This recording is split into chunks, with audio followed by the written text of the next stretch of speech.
పూర్వకాలంలో ధర్మపురం అనే గ్రామంలో వరుసగా కొన్ని సంవత్సరాలు వర్షాలు పడక ప్రజలు తీవ్రమైన అనావృష్టితో బాధపడుతున్నారు.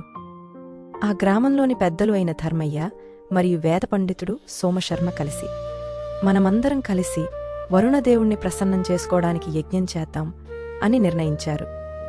గ్రామస్తులందరూ యజ్ఞం చేయడానికి సిద్ధమయ్యారు. యజ్ఞం జరిగే రోజు అందరూ యజ్ఞశాలలో చేరారు.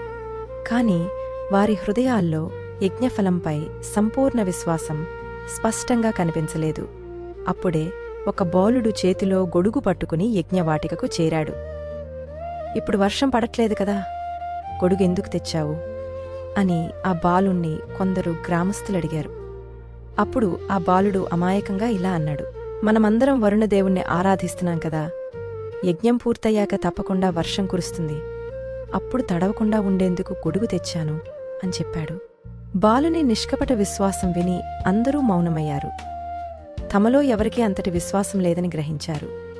బాలుని నిజమైన భక్తి, అచంచల విశ్వాసం చూసి వరుణదేవుడు ప్రసన్నమై ఆ సాయంత్రం గట్టి వర్షం కురిపించాడు.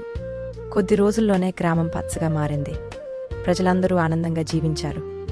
నీతి: నిజమైన భక్తి అంటే దేవునిపై సంపూర్ణ విశ్వాసం. విశ్వాసమున్న చోటే అద్భుతాలు జరుగుతాయి.